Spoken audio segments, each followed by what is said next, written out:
What's up, everybody, and welcome to our very first episode of Scouting the Fins. I'm your co-host, Hussam Patel, and we got Coach Smith here as well. How we doing, Coach?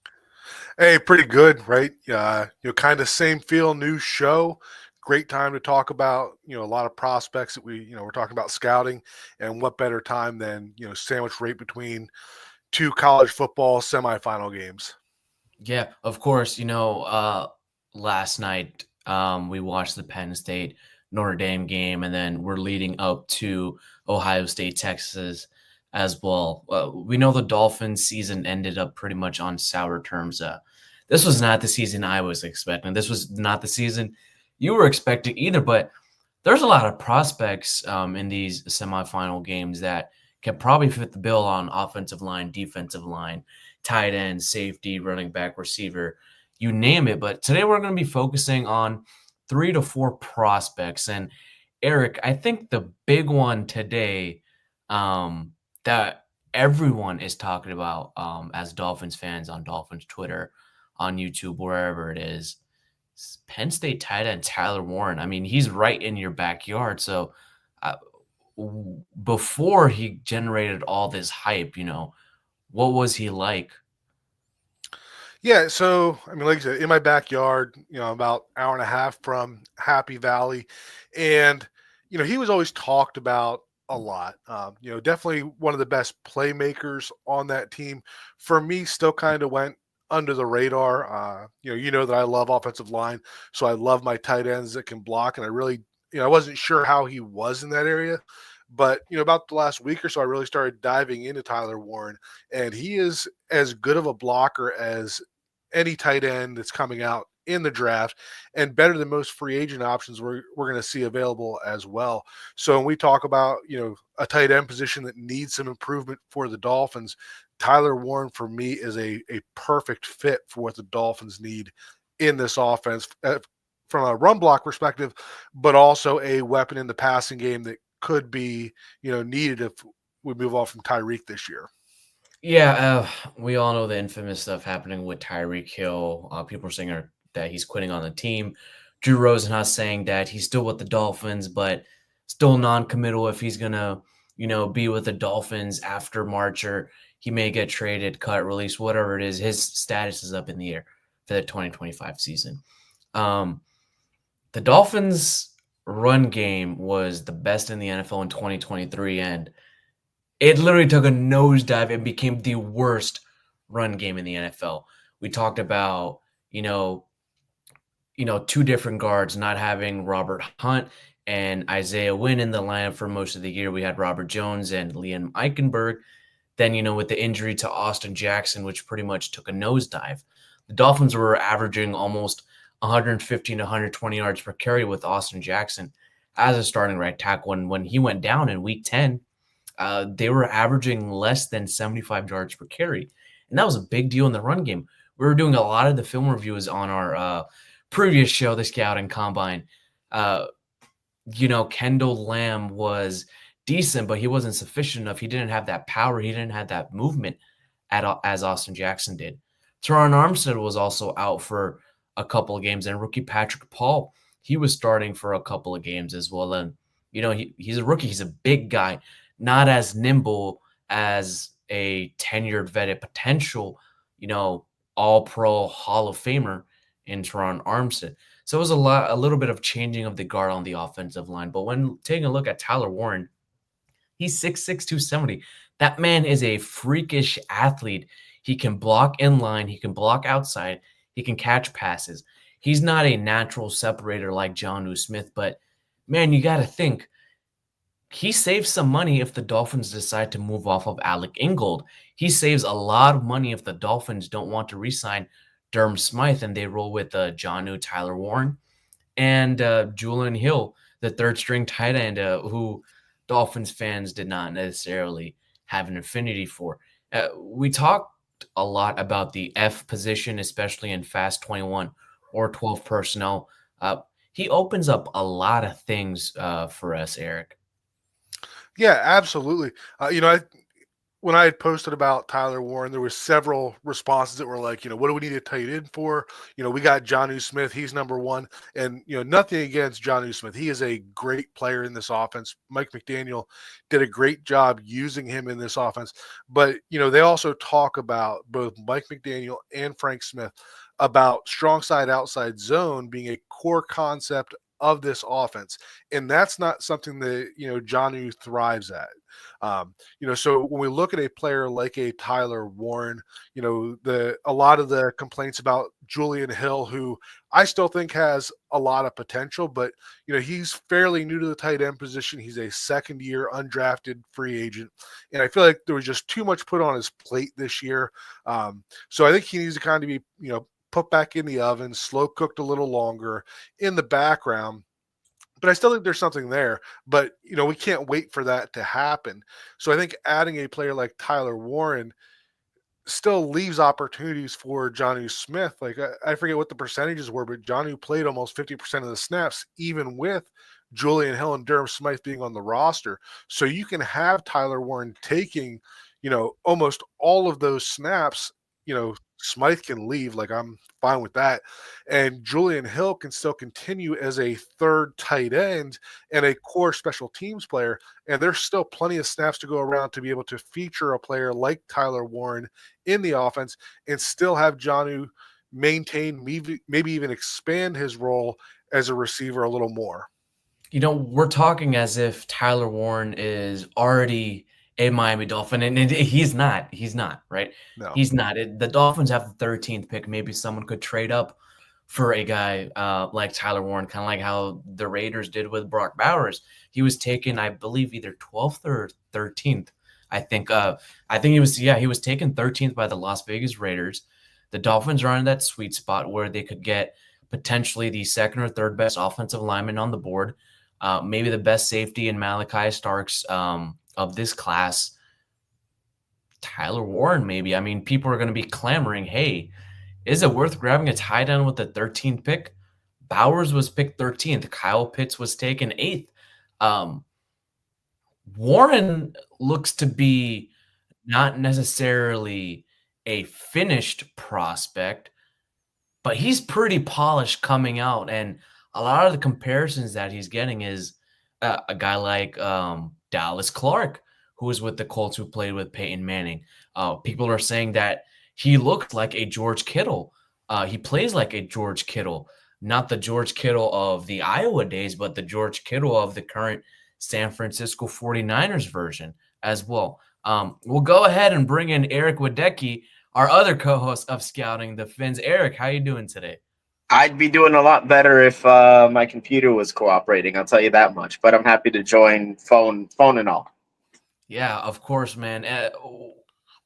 Tyler Warren. Yeah. Eric, Coach Smith, and I are bouncing off of this, and we'll dig a little bit deeper into this film review. Should the Dolphins take him with the 13th pick if he's available, or are there other options on the table? I think there's always other options on the table, especially with a team like the Dolphins, where I think that there's a lot of places you could want to go. The cornerback room is getting older. You're going to need somebody to replace Calais Campbell's production if he decides not to return. So there's definitely a litany of options that I would consider at 13. But Tyler Warren would be right up there, in my top 3 to 5. It really depends on, I think it's probably if you can get like oh my God, if a Mason Graham falls to you at 13, I think you run to the podium and take that. But Tyler Warren would definitely be one of my top 3 or 4 options at 13 if he is available when the Dolphins select in April. Yeah, and let's go ahead and take a look at some film review of Tyler Warren. This is probably one of the first plays of the game. This was a run play right here. Alfredo Arteaga of 3 yards per carry. He did a little bit of film review on the 3 yards per carry Discord, and this is where it is from. By the way, $2.99 per month if you sign up on Discord through the computer. It'll be $3.99 a month if you do it through the mobile app. It's better if you do the computer. We have a lot of tier options as well. And of course, Scouting with the Fins is part of the 3 Yards Per Carry podcast feed. So make sure you go ahead and check out 3 Yards Per Carry and subscribe to our Discord, Only Fins, as well. So let's go ahead and get into it. This is the very first play right here. All right. They're right here at the 25-yard line, 15th minute, first play of the game. Well, Eric, coach, what is this play that the Dolphins always run, right? Yes, this is very similar to our crack toss play where they're bringing somebody down, sealing that edge, and trying to get outside quickly on that. And They're doing this in shotgun, though. They're not in pistol. They're not in single back. This is in shotgun, and their pass catchers and Tyler Warren is out wide. yeah, and they're not pulling the tackle around the same way that the Dolphins do. It's supposed to kind of look like a option type play where they're optioning that end. He's got to kind of respect Aller, keeping it and staying up the middle there.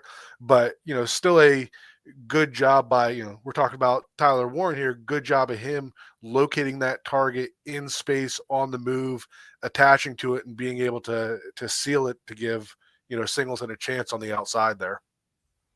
Yep. Eric, is this refreshing to see a tight end blocking like this on the perimeter? I mean, I was confused. I was waiting for the holding penalty to come in somewhere at the end of that. No, but especially in the offense that Mike McDaniel runs, where there's so much of that, skill positions blocking out in space, you need that tight end position to be a top tier level blocker, and that's why you see, at least in part, some of the success that San Francisco has. I know you guys have already mentioned George Kittle. He's a very big part of that, and I think Tyler Warren would be a big part of that down here. Yeah, you talk about blocking in space. Again, this is the second or third second play of the game. 2nd and 4 at 14:23 in the first quarter. You have Tyler Warren in the slot, shotgun formation as well. And it's a pass play, right?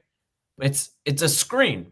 It's a little bit like a screen, what the Dolphins usually do with Devon Achane when they have that swing out screen, usually nearby the red zone, and you have the offensive lines basically pulling out, getting out into space, and taking on the blockers.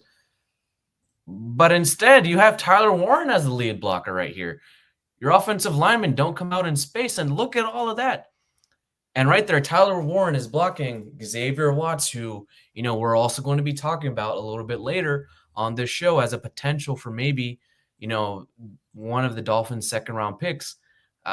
This was a good matchup to watch. And, Coach, hey, you got to like this blocking right here, man.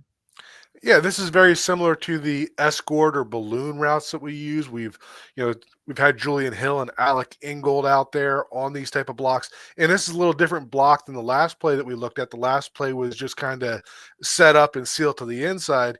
Here we're getting out in front. We're looking more at a target on the move. And, in this sense, we're just trying to attach to that defender and let the running back make a cut off that, right? As Singleton flips his head around, he's going to find that leverage that Warren has, which in this case has that outside leverage, and he's going to take it that way. But this is another layer of what Warren is able to bring as a blocker in space. Eric, you mentioned that he might be your third option, but let's say, for example, Malachi Starks is not there. Will Campbell is not there. Kelvin Banks Jr., who we will talk about a little bit later on, is not also on there. Are you running up to the table for Tyler Warren? 6'6", 270 pounds, is going to be on a cheap rookie deal as well. I mean, I would be at the very worst briskly jogging. If he runs sub 4.65, that will turn into a full on sprint.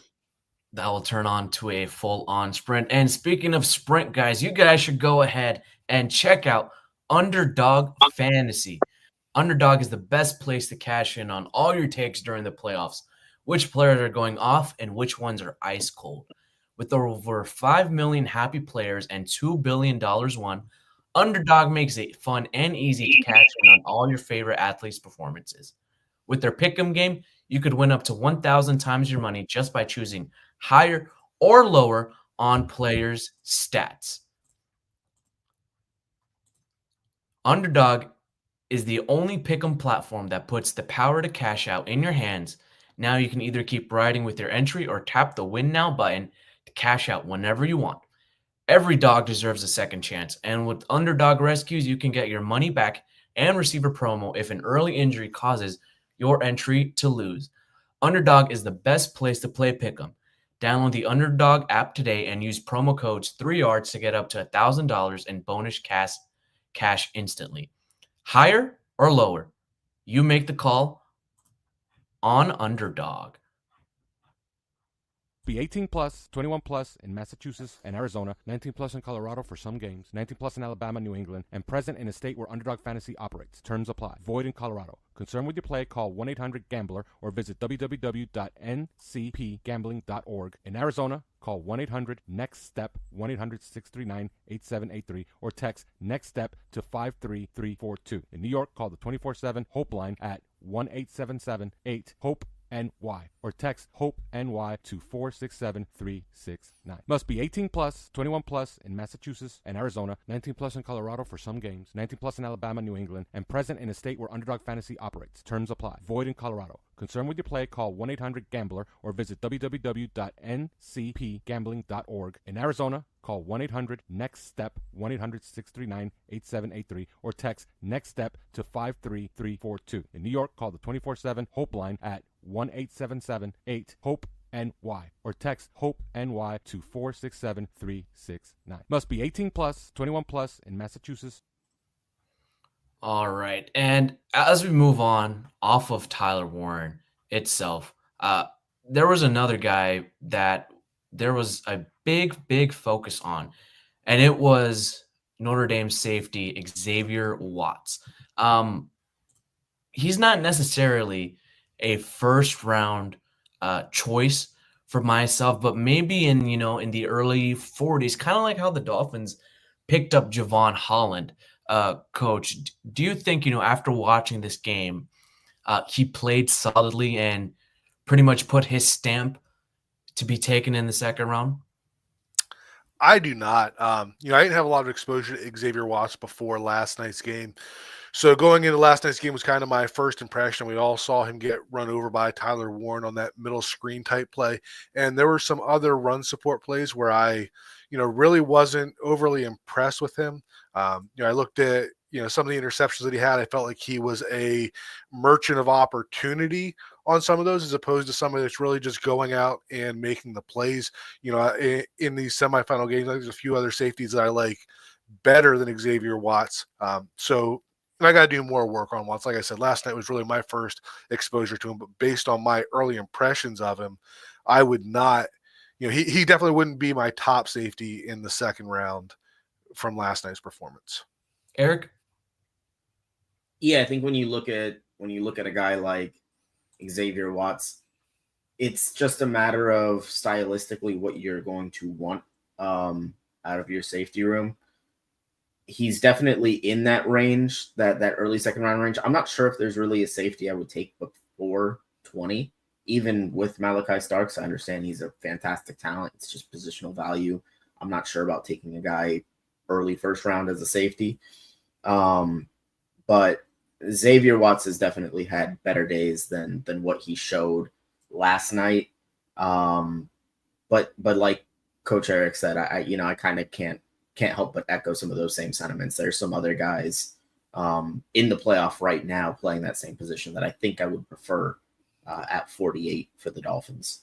So would you prefer Andrew Mukuba at number 48, Texas safety, 6 foot, 200 pounds, resembles a little bit, just a little bit, not fully, of Earl Thomas when he was coming out at Texas. He's a hard hitter. He's played all over the secondary as well. He's played nickelback. He's played boundary corner. Now he's playing safety, and he's had one hell of a season, and he's going to showcase his talents up against a talented Ohio State offense, up against Quinshad Judkins, Travion Henderson in the run game and potentially even have some umbrella coverage up against Jeremiah Smith and help out against Emeka Egbuka as well. This is a game where I'm watching Mukaba at. Like, if he's able to perform well up against these pro-ready prospects, he may climb up in the second round. And could he potentially be a second-round pick for the Miami Dolphins, Coach? So this comes into your scheme versus the players that you're pursuing conversation for me. I think that Watts and Makuba are similar players to me. I really like that Earl Thomas comparison because I feel like Makuba, has a lot of good stuff on tape, but he's not a bigger safety. I don't necessarily want to put somebody like him deep. Not that he doesn't have those skills, but he does have good skills coming up and tackling. But when we talk about the three safety type formations that the Dolphins have, started to run this past season that the Ravens were well known for. You think of those safeties being the bigger, the Kyle Hamilton types with a little more size. And while I like Makuba and I would take him over Watts, I'm not sure that stylistically he fits into what I would expect out of the safeties, again, even compared to some of the other guys that are playing in this round. Eric? Yeah, I think with Makuba, really, that's almost more of an attitude pick for the defense. Like you said, he is a really hard hitter. And I think just having somebody like that in the secondary to kind of set the tone would be helpful, especially considering that you're going to be playing, as Coach Smith alluded to, a lot of those three safety formations where, you can get a couple other guys that maybe have a little bit more of that size that you're looking for to kind of have that help out with that umbrella coverage over the top. So personally, Makuba is a guy that I'm really looking at in this next game against Ohio State for Texas.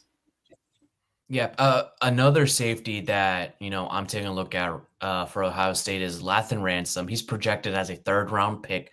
If he plays well again against the likes of Isaiah Bond over there, I do think he could be in contention for that late second-round pick, or one of the third-round picks that the Dolphins have at the end of the third round. He's 6'1", 210 pounds. Physically imposing with excellent length and strength, and he can play all levels of the defense. He's a fantastic run defender. He displays that quick trigger and closing speed. And we talk about, again, the stylistic comparison of against Watts, of against, Mukaba and Lathan Ransom. We also got to talk about Kevin Winston Jr. from Penn State as well. Similar type of profile, physically imposing, can play up against the run as well. But again, how is this going to fit into Anthony Weaver's defense? Of course, we know Anthony Weaver's defense is very multiple. You have Jalen Ramsey as well. You could potentially move Jalen Ramsey to safety. You can move him to nickel. But I'm taking a look at Lathan Ransom. He's kind of like that man, deep safety, man slot, nickel type of safety that can play multiple positions, and that might be a fit. Eric, tonight, when we watch him, if he's, manned up against Isaiah Bond, who's 5'11", blazing fast, and he's able to keep up. Is this guy in contention on the second round? I think he would have to be, honestly. I was extremely impressed with the entire Ohio State defense in their game against Oregon, particularly with their safeties. Him and Caleb Downs, when he comes out next year, is going to be a guy at the top of the draft over there.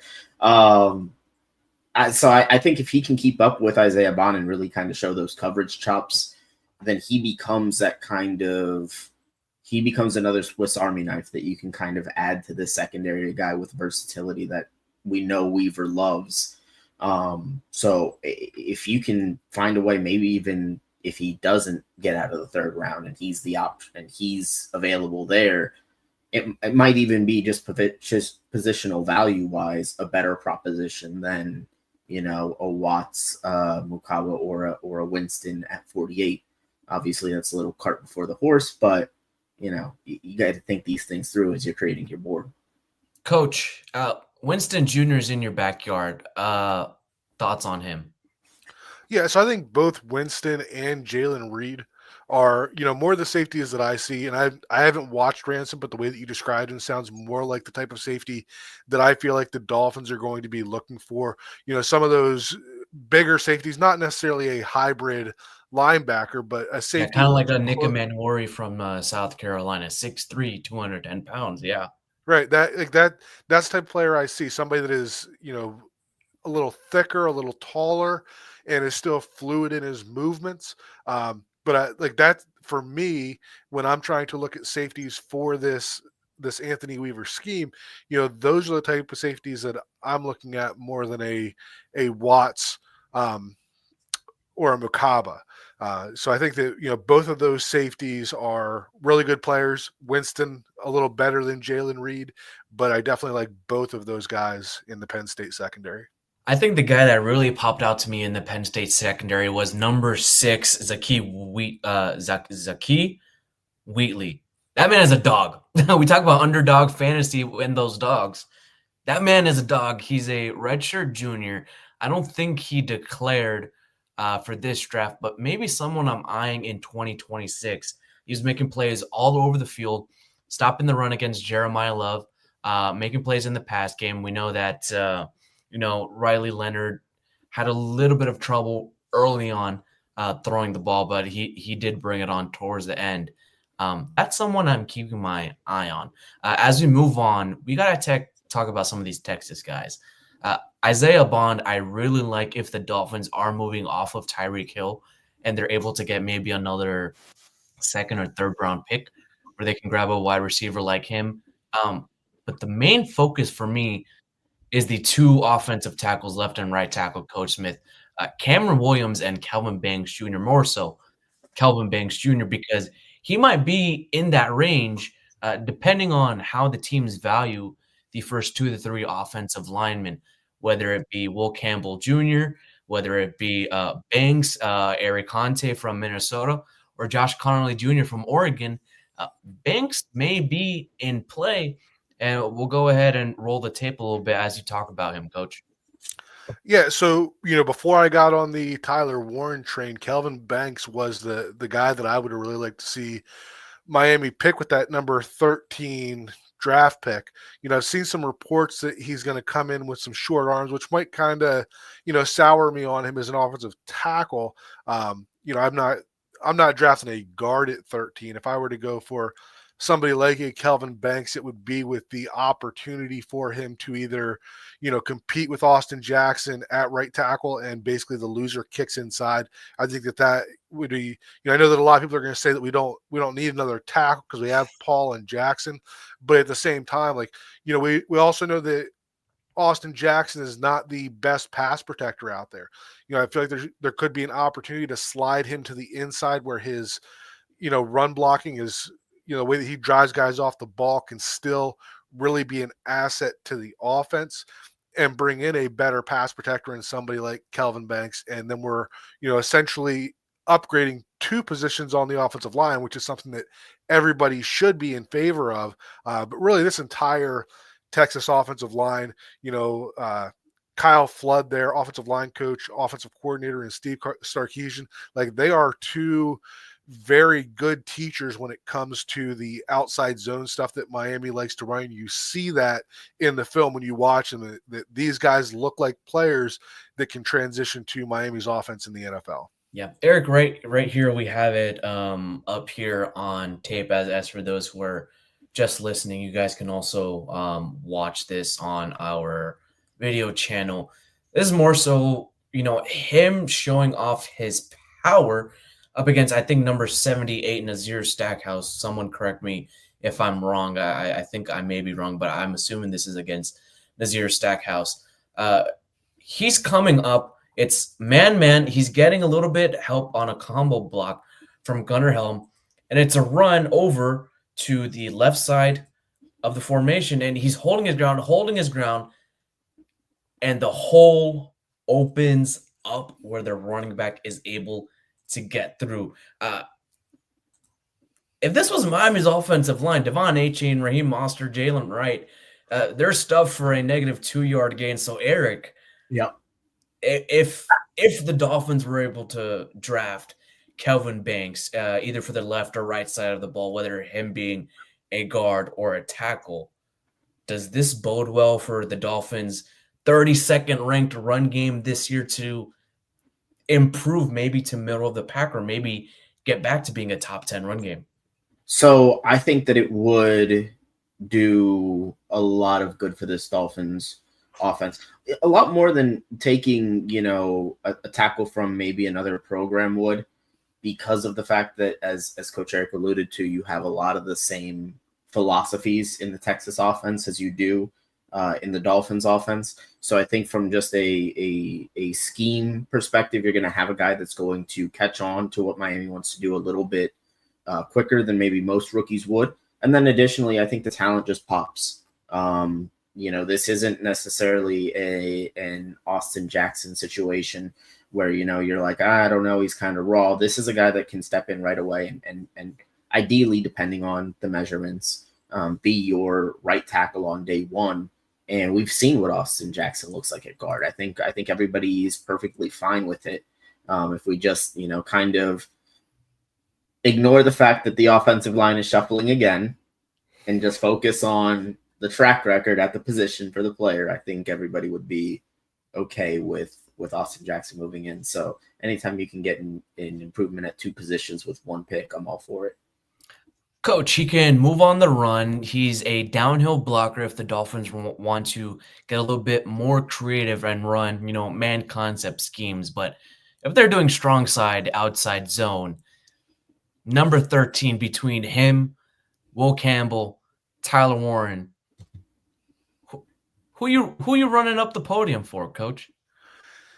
I mean, I'm still on Tyler Warren. Like I said, before I got on the Tyler Warren train, then I was on the Kelvin Banks train. Will Campbell, I am not a huge fan of him as a tackle. I think that if he ends up somewhere in the NFL that he can slide into guard, like he may be the best run blocker in the entire draft. The movement that he gets in the run game is just flat out impressive. He's the type of player that I feel like if we could, or anybody could get him and slide him into guard, I could see him being a Pro Bowl or All Pro type guard early in his career. But I'm not drafting that as a guard at 13 personally, considering every other need that we have on the roster. So out of those three, it would be Warren, Banks, and then there would probably be some others in front of Campbell for me. Yeah. Of course, we also have Josh Simmons as well, but he is a little bit hurt, didn't have a lot on tape in 2024. So you have to evaluate him based off of 2023. But knowing still, if Chris Greer is still the GM, we know he's still safe for now. But if Stephen Ross has a change of heart, we know Chris Greer has a track record of drafting and signing sometimes injured players, whether it be offensive linemen, running backs, receivers, defensive linemen. Nothing against Josh Simmons, but he could potentially be in play as well. Coach, have you seen a little bit of Simmons in 2023? I have, and he's a very good player as well. I've been pretty vocal on X that my number one priority in terms of the run game for the Dolphins is to stabilize both tackle positions. And that's why, even though we talk about Patrick Paul and Teron Armstead, Teron is definitely still the better player today than what Patrick Paul is. But, we need to be able to find that continuity on the offensive line. I think you can, stay afloat with, more injuries at guard than tackle. So my number one priority would be to try to find tackles that can stay on the field, which I think we got one of those for sure in Paul. Jackson is kind of an unknown, which is another part of the reason that I wouldn't mind shifting him into guard. But for that reason, I would be a little worried about drafting a player coming off of an injury at number 13. Eric. Yeah, I mean, the player Josh Simmons is good. And as Chris Greer said earlier this week, football has a 100% injury rate, and I won't dispute that. But there is also the fact that, some guys just, it happens to them. Not saying Josh Simmons is one of those guys, but just given the track record that the Dolphins have, and at a position like offensive line where it is just so physically taxing, those injury concerns really do weigh a little bit heavier for me there than at some other positions. So I mean, I would just I'd just stay away, at least in the first round. If something bizarre happens and he falls in the second round, absolutely. But at 13, I think the risk is just a little too high. At 13, the risk may be a little bit high, but I mean, we forget back in 2020, they drafted Tua coming off the hip injury. They drafted Jalen Phillips in 2021 with his injury history as well. They signed Bradley Chubb, who's also got an injury history. They signed Teron Armstead, who's been injured for a while. But look at how all those have gone. Examples. It is what it is, and you have to weigh that injury history into it, and maybe Chris Greer and Mike McDaniel have learned their lesson this season and past season as well, but we shall see what happens. In the meantime, folks, make sure you guys enjoy this Texas-Ohio State game. It's going to be exciting to see Notre Dame. Maybe Xavier Watts has a better game in the championship game. That's where he's going to make his money at. And then Jack Kaiser, linebacker as well. We'll probably take a look at him later on, but that's also another person that we have to focus on for this linebacker core. The Dolphins may need to add one more linebacker, whether it be through free agency or this draft, just to shore it up. And Kaiser has good special teams value as well. As always, y'all, stick with us here on Scouting the Fins, part of the 3 Yards Per Carry podcast feed, also part of the 5 Reasons Sports Network. We're signing off. Go Fins, baby.